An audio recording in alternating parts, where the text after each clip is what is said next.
Organic. Why is organic important? Organic means that there is no pesticides, herbicides, or fungicides sprayed on the product. So what happens, just to give a little kind of breakdown here, is crops that are managed with herbicides, fungicides, pesticides to keep the bugs away so they don't eat the fruit or vegetables or whatever. What happens is when this stuff is sprayed, it is toxic. It's meant to kill and repulse bugs, which are natural. And so what happens is all of that, when it rains or when they water the crops, all of the herbicides, fungicides, pesticides, the poison goes off the plants into the soil, and it kills the life forms of the soil. So all of the nutritional value, if anyone's seen Fantastic Fungi, the documentary that's all about mushrooms and the mycelium networks that support all the different neural pathways in the soil, the intelligence of how the crops, plants, different vegetation, they all communicate to each other and share nutrients through pathways under the dirt. If you pull up healthy soil, there's all those white webbing in the soil. That's the mycelium. And what happens is under different, like we're using fungicides, pesticides, it's killing all of that. It's killing it. Studies have shown that there is 1/20th of the nutrients left, the life form left in the soil with pesticides, herbicides, fungicides, etc. It kills, that poison kills the livelihood of the soil, which is a biome. It's a microbiome. It's like our gut. There's all this bacteria and health networks and vitamins and minerals, and it's a living being. And that quality of the dirt, the quality of the dirt attracts the earthworms. The earthworms process and foster healthier, eats all the waste that gets put in to the dirt, and then it shits out really healthy soil, which is then chewed up and eaten by the crops, which then determines how much nutrients gets put into the fruit or vegetables or the harvest. And so what happens when herbicides, pesticides, fungicides are being used, it kills the dirt, which means no nutrients is being grown into the plants. Very few, up like less than 5% of the original nutrients. A lot of what we're eating are dead fruit and vegetables.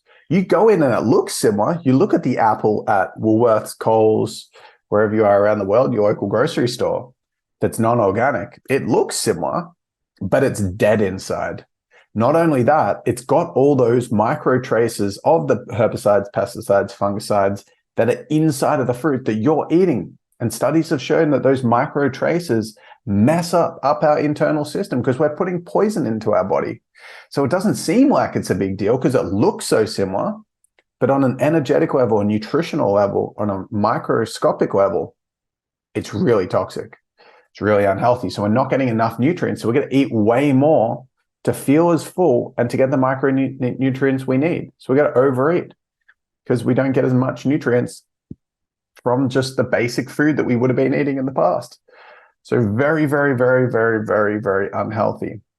And if you can't afford to eat organic, you could potentially eat slightly less food. Most people overeat and eat more than we need anyway. So it's accessible. Always do what you can. There are certain fruit and vegetable there's like the clean 15 and there's the dirty dozen, like things that are super heavily sprayed and things that are sprayed less. For example, 97% of avocado trees around Australia aren't sprayed. So most of the time, like unless you're getting it from some super mainstream, high volume, cheap place, you're probably going to be getting really healthy avocado. I don't buy organic avocado. I just buy regular avocado. But apples, you're eating regular apples, they're heavily sprayed. Kiwi fruit, not sprayed that much. Mangoes, not sprayed that much. Most melons aren't sprayed that much.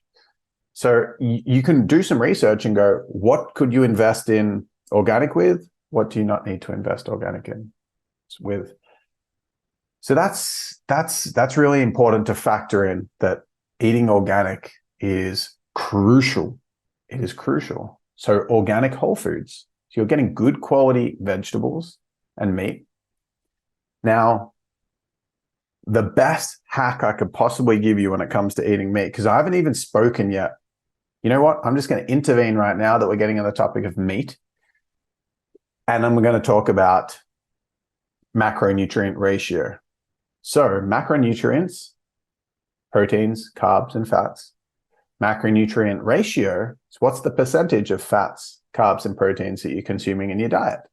Now, our lineage has a massive impact on the way that our genetics evolve and our gut genetics evolve to be able to process different sorts of macronutrients. So, for example, there are people that grew up close to the equator that's very tropical, very moist, high rainfall. Usually year round, there is a greater access to carbohydrates through fruit and vegetables. If you live in an area that's far away from the equator and there is drought, or it's dry, it's cold, some like closer towards the colder regions like Greenland, Iceland, you ain't growing fruit. It's just not going to happen. And so if you think about this, the North Pole, South Pole, Antarctica, if you think about Antarctica, people lived in Antarctica. People live in Antarctica. Are they growing fruit trees? No. So someone that's generationally, I can't remember the politically correct way to refer to Eskimos, whether it's Inuits or Eskimos. My apologies for any offense given through the less offensive name not being used.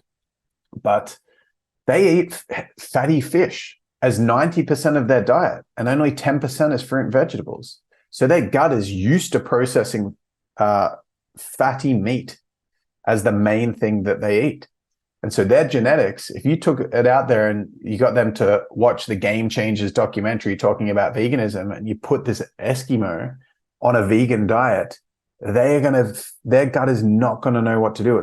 Their body's going to reject it, repulse it. It's not going to work well with them at all.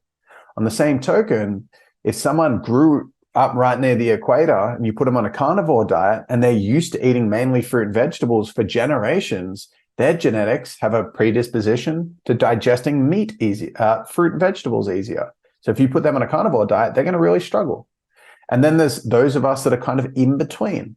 And so you don't have to think logically about where you're from. You can just test different macronutrient ratios. And the way to do it is you can look at the extremes and go, cool, if you do way better with fatty meat, then you can put 75% of your plate.